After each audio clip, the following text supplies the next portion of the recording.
Who I am. I don't have to say who I am, right?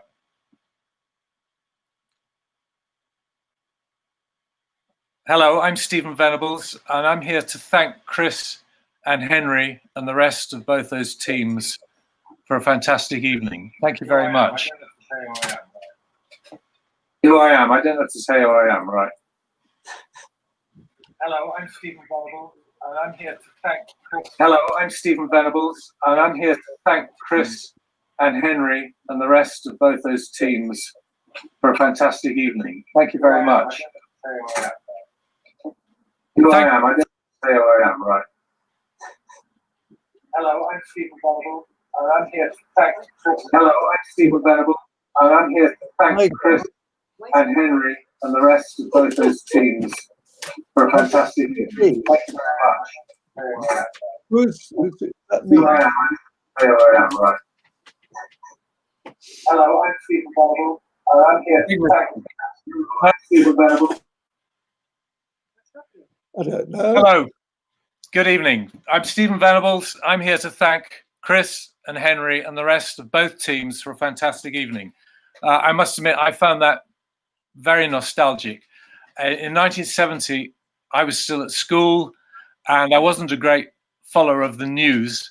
And I think it was probably the following year that Dougie Keelan came to lecture in our village hall. And that's when I first heard about the North Face expedition and Henry's wonderful summit success. And I think it was the following winter, I was skiing in the Alps and we had a copy of Chris's account, Annapurna South Face, that marvelous book with its amazing photos and gripping account, and first heard about the South Face climb. Little did I know that 2 decades later, I would actually go on expeditions with Chris, with Henry, and with Sarah Day, who was mentioned in the introduction. And what a pleasure that has been. I also once actually went rock climbing with Martin Boyson, and very recently I had a great day's rock climbing the Avon Gorge with Mike Thompson, a member of the Annapurna South Face team. So thank you both of you for a riveting evening of amazing adventures. I also ending with that very sad account of so many of the team who are no longer with us.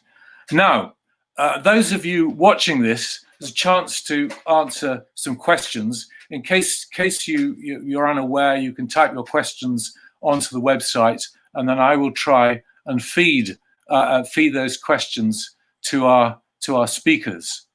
I might just kick off myself with a question to both Henry and to Chris. Starting with you, Henry. When you went to the North Face in 1970, it must have been with considerable trepidation the fact that the mountain had only been climbed once before, 20 years earlier, by Herzog's team. They only just got down on it by the skin of their teeth. How did that make you feel, and Dougie and the rest of you, heading for this mountain with its terrible reputation? Considerable trepidation, the fact that the mountain had only been climbed once before, 20 years earlier, by Herzog's team. They only just got down on it.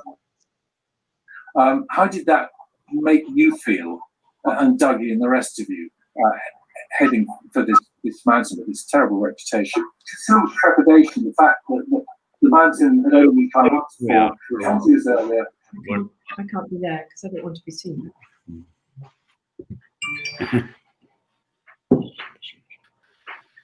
Henry, can you close down the website, please, that's on? We can all hear that rather than this. I think I've got it on here. I can't be there because I don't want to be seen. I can hear it coming over but I haven't got it switched on. Henry, can you close down the website, please, that's on rather than this? I think I've got it on here.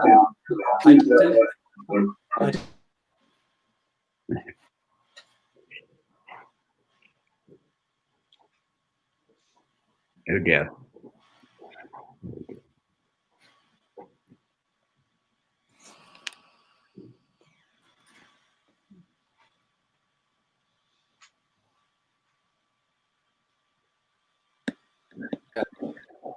Just this one.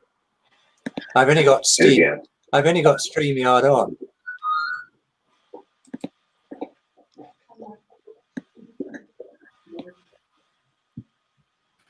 Okay, let's try and answer the question then, Henry. I'm afraid I didn't hear it. Okay, let's start. Stephen, can you ask the question again, please? Yes, a question for both Henry and for Chris. Starting with you, Henry. When you went to Annapurna in 1970, the mountain had only been climbed once before, 20 years earlier, by Herzog's team. He and Lachenal had only just got away by the skin of their teeth. Rebuffa and Terre helping them down very nearly got killed. I mean, the mountain had this murderous reputation. How did you all feel about going the first ever people to set foot on Annapurna since 1950? Well, we were very glad we had his book available to consult, and you'll have seen from the letter that I got back from him that we were very much treading in his steps. It hadn't entirely been our choice to go to Annapurna, but obviously we weren't going to say no. But while we were on Tirich Mere, the good Field Marshal Templar, who was our president, who was very keen that we should go back to the Himalayas again, was all for it, and all sorts of diplomats and Gurkha senior officers were deployed to get permission, because it had been closed in Nepal. But it was very much in the public eye because of that book. Thank you. And a question for Chris and his colleagues. The sense of the Southwest Face, it was an amazing breakthrough. This colossal, very steep Himalayan face. Nothing quite like it had been done before. But Helikoffer was just about to set off with his German team for the Rupel face of Nanda Parbat. Parago and his French colleagues were plotting their attempts on the west pillar of Makalu. The Japanese were starting to look at the southwest face of Everest. To what extent were you all aware of what one might see as the competition and the fact that, you know, this was a chance to almost to compete with other nationalities starting to attempt these great Himalayan faces? Or were you just operating? Was it pure chance that you were all trying these things at the same time? Do you think? No, I think to put it in the historic context, if you like, the years just before, I think between 1965 and 1969, Himalayas have been completely closed because of various conflicts between India and China, India and Pakistan, and so on.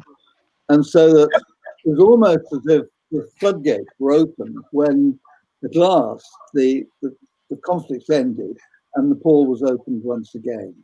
And so I think it was really, climbers from different countries all wanting to go and do something that's new and different and essentially stretch the limits even further. And the South Face Annapurna came to me just because a friend had sent a photograph of the South Face Annapurna. And at the time we were living in Bowden, was a suburb of Manchester, and we had a little group of some of the best climbers in Britain at the time living around it in Bowden. And that was how really, so we just dreamt and talked of going climbing. And then that photograph arrived. And I said, oh, let's go for that. And the others were keen. And that's how the expedition took place. So it was just, it was a natural, logical thing, I think, for the leading mountaineers of the world to be going and stretching the limits. And suddenly when the gates were open, everyone went for it. Hmm.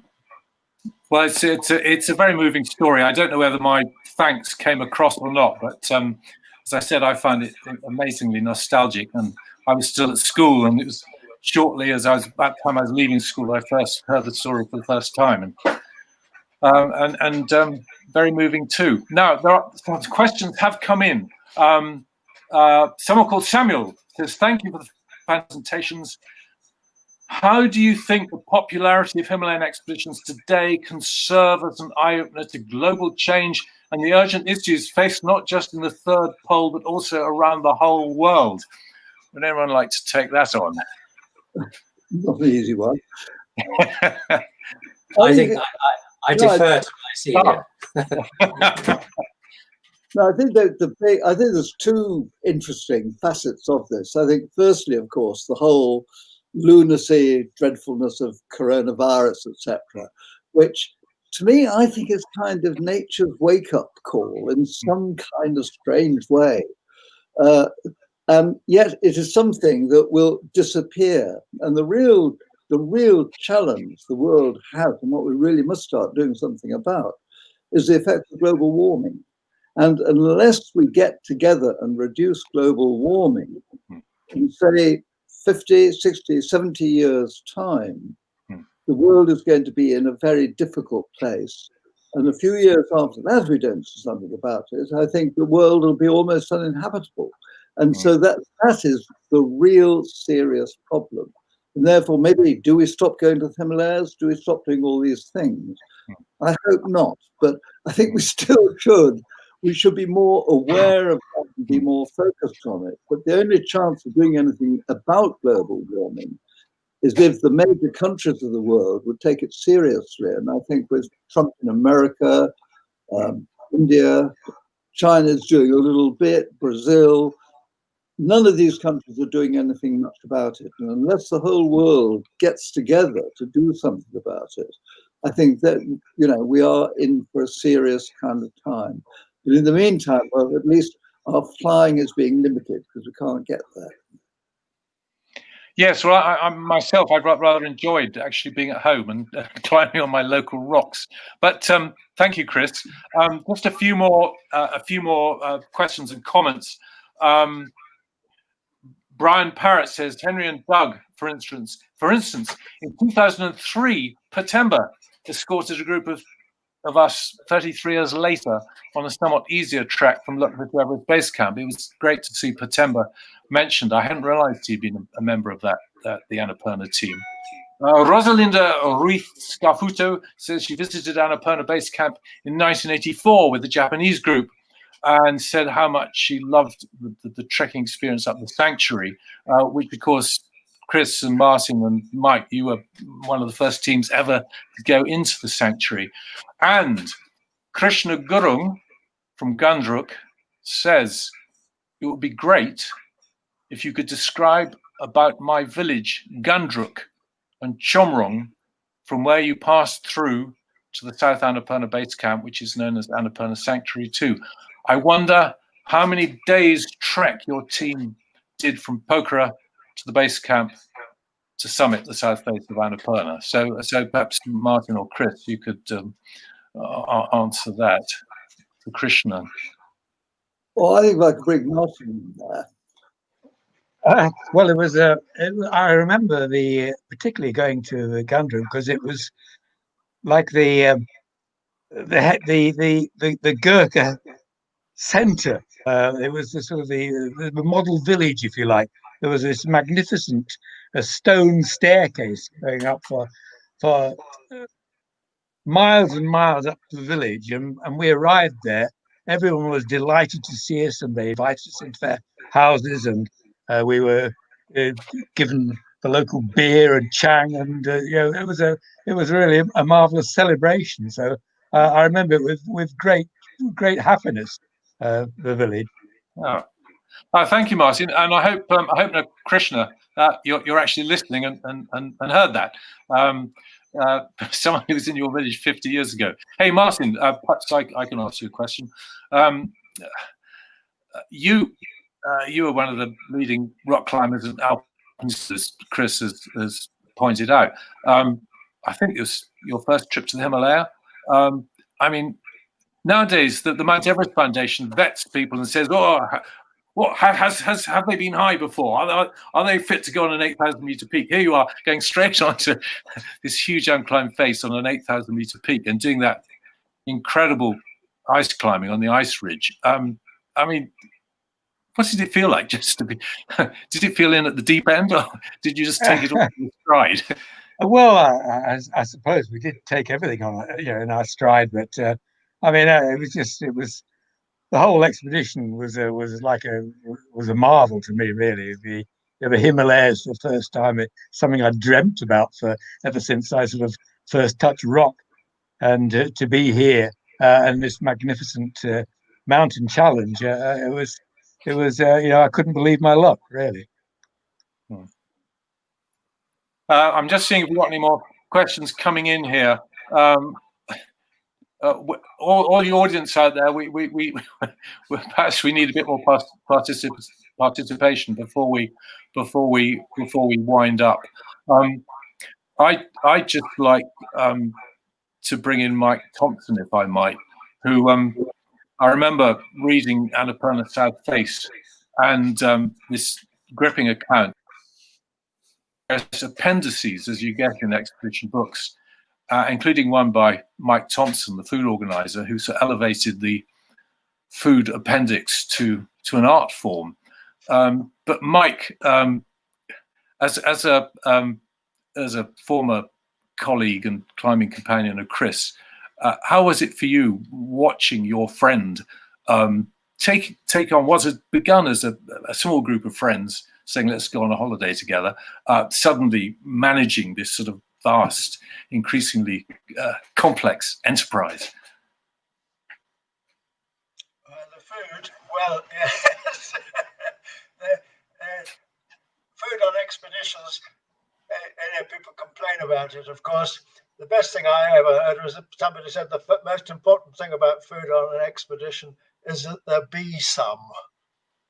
And there was plenty on Annapurna, and so things went quite well. There were broken down into packs, high altitude packs, and they managed to find their way right up to the front end to the Dougal and Don.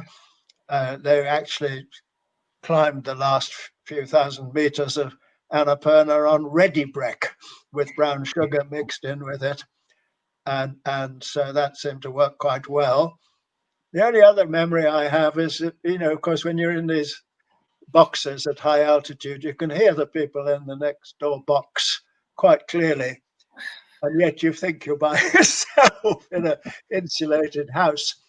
And I overheard Chris, and he was sharing the box with Mick Burke, and there was this going on, and then I heard, "Oh, I am sorry, Mick. I seem to have eaten it all." So, and of course, people do get very concerned about food on an expedition. So that was a little classic. Yeah, it is a fascinating angle on expeditions, the food or lack of it, or where it gets to and where it doesn't get to. Yeah. Thank you. Well, I'm just seeing if we've got any more questions coming up here. But hang on. Right. Here we are. Anthony Duncan, listening in Hong Kong and loving it. He says he trekked through Gandruk. Oh, yes, this is good. Perhaps both teams.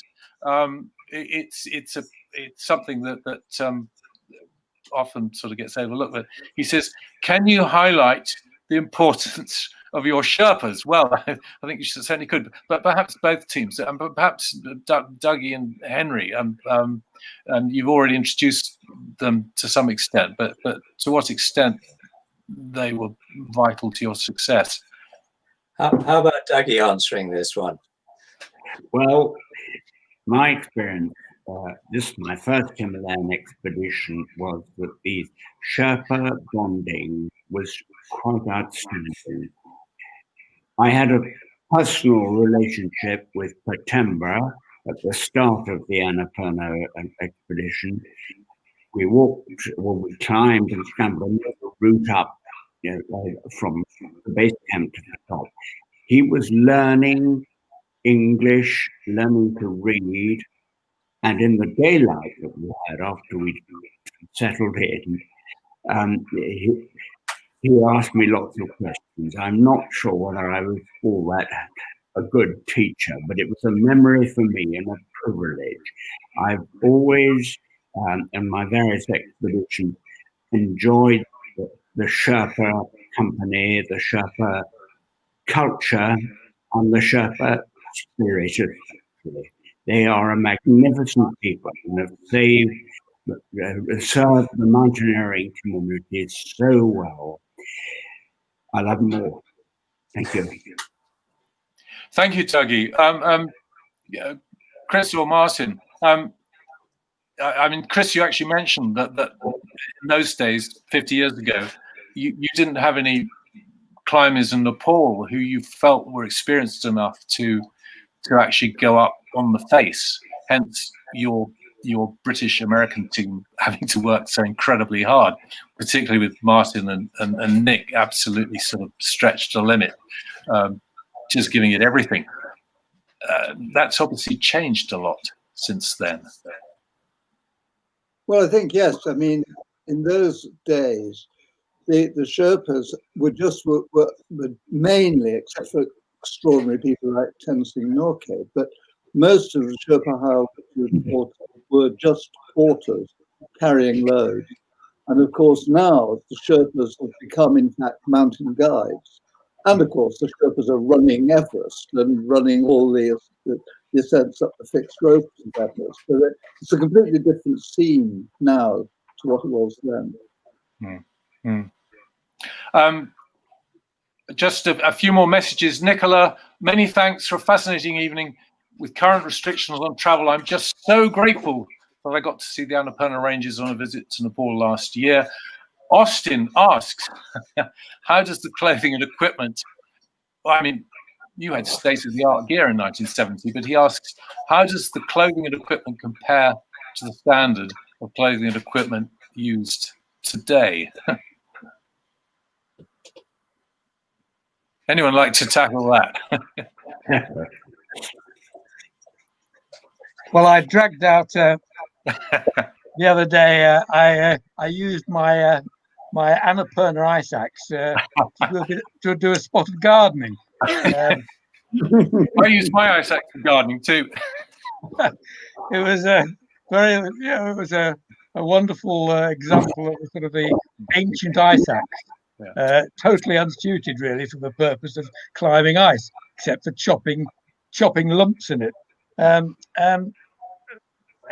everything else, what did we have? We had the only thing novel item I remember was the snow shovel thing, which we used for belays. Forget what they're called now. Dead man. But everything else, dead man. Yes, that's right. But everything else was just about the same, really. Dumars, obviously, for climbing up fixed ropes. And that was about it, really. Yeah. Yes, I think the importance of gear can be over exaggerated. Someone called Michael. Michael says, for anyone who wants to take it, what are your favorite new routes in the Himalaya that have been done recently, say in the last 10 years, and why those ones? It's not for me. Maybe not done personally, but perhaps something that grabbed your attention. Not much. Well, the southwest face of Everest, but not much since then. What shall we say? I mean, it's well, especially after my experience on Annapurna, I thought to myself, it's not a good idea to spend too much time climbing Himalayan mountains, or they may get you. Where would I recommend? Well, just go, and I would recommend not going to the Honeypot mountains. I would definitely think that, because there was another question someone has asked. I want to get to the Himalayas, where to go? Well, how to do it? Well, just go, and preferably Find some remote spot where you can enjoy a bit of peace and quiet. Don't go to the Everest region. Someone called Richard. Richard says, question to Henry. The army obviously provided very significant funding to your expedition. Maybe this isn't something we want to discuss. To what extent was that a one-off success by you in negotiating with them? Okay, right. Well, clearly we had a big firm behind us, but what we never had was cash. So when it came to equipment or specialized stuff, it was either something that was already available, or we had to go without, or we pay for it ourselves. And that was our real battle. But we had a terrific amount going for us. I mean, not just equipment and so on, but we were flown out on training flights to Singapore and so on, not exactly en route, as you would realize.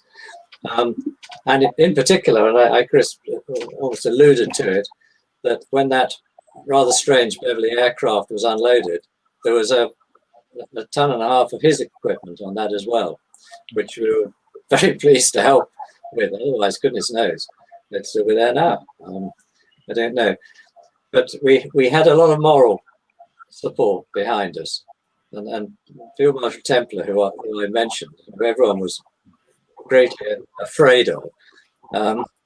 When we got back from Tirchmere, Andy Anderson, who I barely mentioned, he had broken some ribs. We'd done a first ascent of a minor peak on the way up Tirchmere and broken some ribs, but nevertheless persevered and was on the first ascent.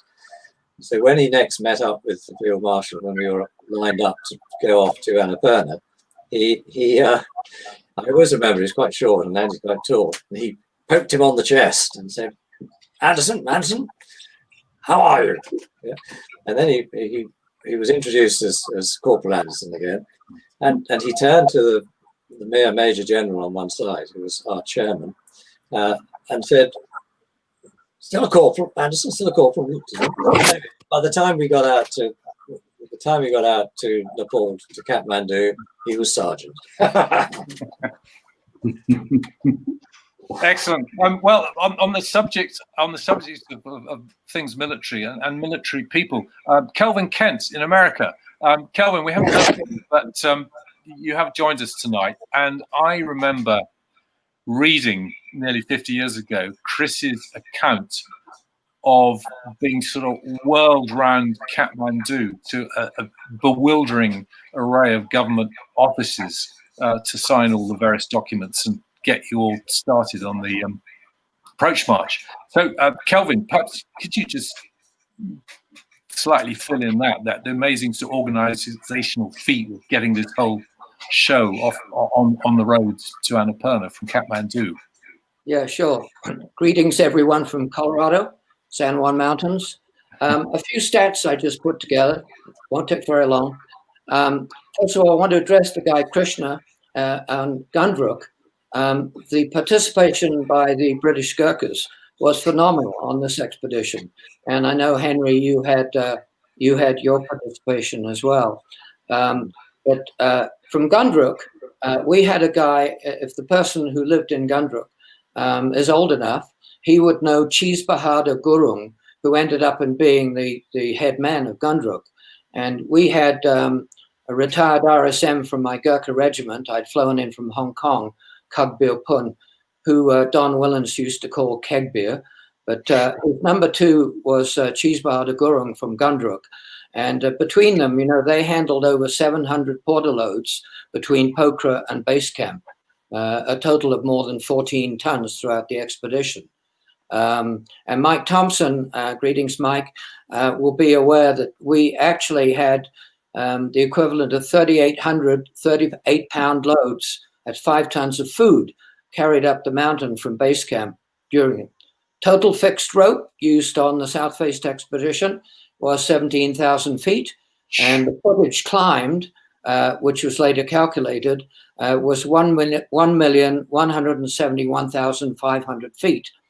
Because we had the TV team and we had the physical necessity of getting stuff down to Pokhara, we had 6 mail runners, and they covered 3,500 miles from base camp to Pokhara over the 2 months. And when we had the summit thing and the summit film, we had a guy called Tibetan Joe who actually ran non-stop to convey the final TV physical report, that's 60 miles, in 26 hours and 10 minutes, non-stop through the night from Pokhara, from base camp to Pokhara.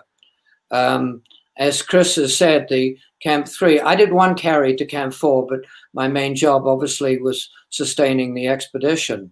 Mick Burke, Chris has mentioned, he actually stayed above 20,000 feet for 31 days non-stop. And communications, which I handled, including the rail link from Henry's expedition, were using American radio sets called Raycall. And we had a base in Pokhara with another Gurkha officer. And then that would be routed to Kathmandu, to actually the Nepal Army headquarters, and then unofficially onto the British Embassy, where I had another detachment. My personal assistant and radio operator was a guy called Gambahada Pun, who later became Gurkha Major of my Gurkha regiment. And the last thing I would say is we dealt very heavily with one of the most legendary personalities in Himalayan history in Kathmandu, and that was Liz Hawley, who ran all the documentation for all of the expeditions. One last thing, we had an interesting Sherpa called Tukti Sherpa, very interesting character, and he ended up in being the guy that accompanied Peter Matheson on his tours prior to riding the Snow Leopard. And just as a coincidence, when I moved to Colorado, I moved in a small town called Montrose, Colorado. And subsequently, well, going back, our Sirdar was the wonderful PK Sherpa, Pasan Kami Sherpa. And Pasan Kami's daughter, whose name is Tensing Doma, now lives in Montrose with her husband, Pemba, who's a Flight for Life helicopter pilot. So that's enough from me, but I was very pleased to be a part of the whole thing. And greetings everyone else on the panel. Thank you very much, Kelvin. That is fascinating. And you mentioned the television team. In winding up, I must just say, I'd never seen that movie footage before, and very exciting to see it for the first time after 50 years. And also, you've given me a new Don Willans quote, which I'd never heard before. The scenery is very dangerous, which I think is wonderfully succinct summing up of Himalayan climbing. The scenery is very dangerous. It's a Willans classic.